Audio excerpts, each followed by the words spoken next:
Hi everybody, this is Mr. Rancourt. I'm back. I'm going to show you what to do with this paper. So before we start, and I tell you what to write and what to draw on these, the first thing I need you to know is that it's going to be important that you be able to distinguish between what an atom is, a molecule, an element, and a compound. Okay, and that's one of the things that's going to be on a test. So we're going to make this visual diagram here, and then when we're done with this, I'll show you where you're going to glue this into your notebook. Okay. So whatever I write, I need you to write, and I'll try to go as slowly as possible so that you can get this done. All right. So the first box, I want you to write this definition. Remember, an atom is a basic unit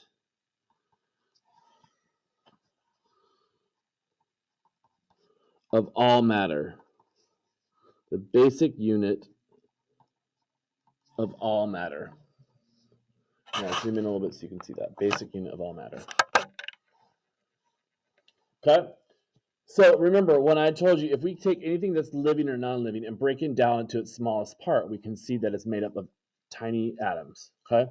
What we're going to do right now underneath that is we're going to draw an atom and label the main parts. Okay, so the first part of the atom that I want you to remember is the center of the atom, which is the nucleus. And in the nucleus, we have protons that are positively charged, and we have neutrons. And then on the outside of the nucleus, we have this area where the electrons live. There's an electron. There's an electron. That's called the electron cloud. So this is a picture of an atom. This is the nucleus. Inside, I have 2 protons, 2 neutrons, and I have 2 electrons outside of here, what we call the electron cloud. So the only thing we need left to do here is to label. That's an arrow, sorry. That's a horrible arrow. This is the nucleus. Okay. And this is the electron cloud. The electron cloud. I'll give you about 10 seconds before I go on. Shade that in, make that look more like an arrow.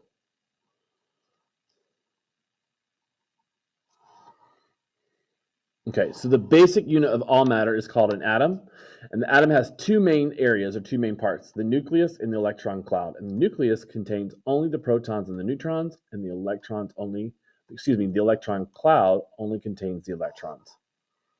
10 seconds, and I'm going to move on, and we're going to draw a molecule.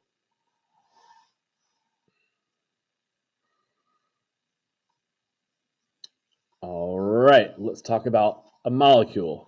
So molecule is made up of... If you're here, please come to the main office. Christopher Brothers, if you're here, please come to the main office. Is made up of 2 or more atoms. So if I take 2 of these and put them together, I get a molecule. If I take 3 of these, put them together, I get a molecule. But the interesting thing about molecules is that they can be made up of the same types of atoms or different atoms. It doesn't matter as long as there's 2 put together. So we're going to draw 2 different types of molecules. The first one we're going to draw is a molecule in which the atoms are the same. This is a hydrogen molecule.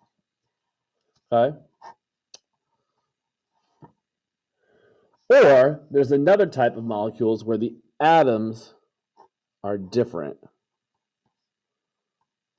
Now, if you look at this, you'll see that these atoms are not different. So I need to add something to that to make that different.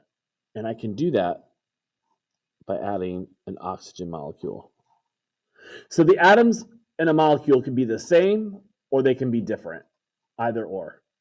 Again, as long as they're made up of 2 or more atoms. That's a molecule. 10 seconds, I'll let you finish that, and then we'll move on to what an element is.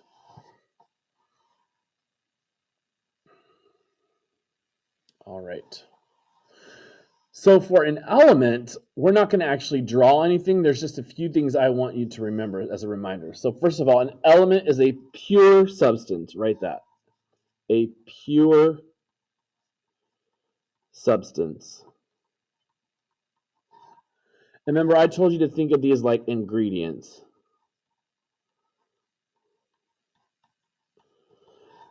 I think I gave you the analogy that said, pretend like we want to bake a cake. What are some of the basic ingredients? Flour, eggs, milk, sugar. Yes. And I said, if we just take flour by itself, the only thing that flour is made up of is flour. The only thing that's made up of eggs is eggs. What's the same type of thing when it comes to an element on the periodic table or in chemistry? They're only made up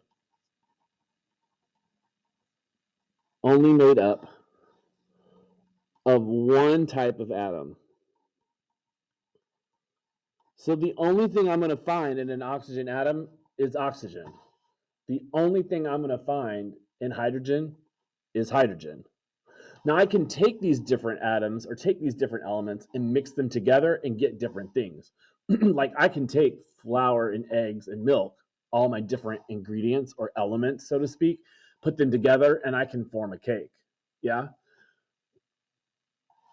So that's an element, a pure substance.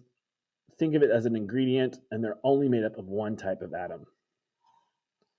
Now, 10 seconds, and then we'll do compounds.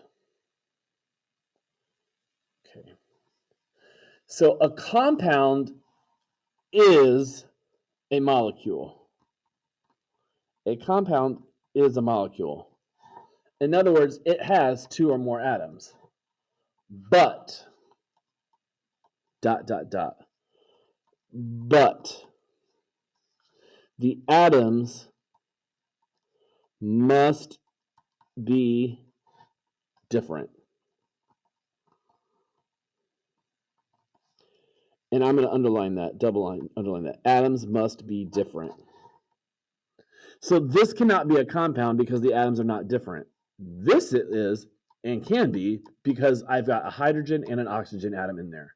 So we could literally redraw this, and that's what we're going to do. So we're going to take this and we're going to redraw it down here. So we're going to take one hydrogen, attach it to another, but we're also going to attach it to an oxygen. And you can go ahead and label this water.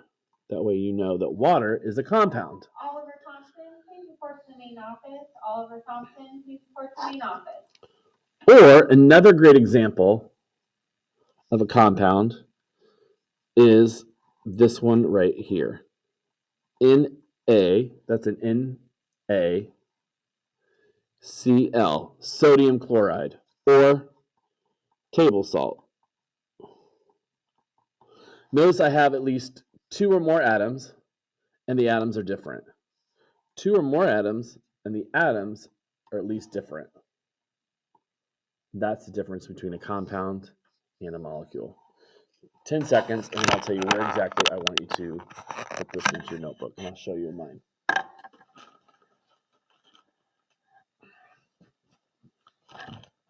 Okay, so in just a second, you're going to take your notebook. Here's activity 3. I want you to turn it to the next page. Please report to the main office. Tony Powell, please report to the main office. So you're going to take activity 3. You're going to turn it over. Okay. Turn it this way, and I want you to glue this right into this using the glue stick. So that way you have these notes with you at all times. Okay, so as soon as you're done, on the back of activity 3, or on the next page, either or, it doesn't really matter. Just as long as you get it in there, glue that in for me. All right? Thank you.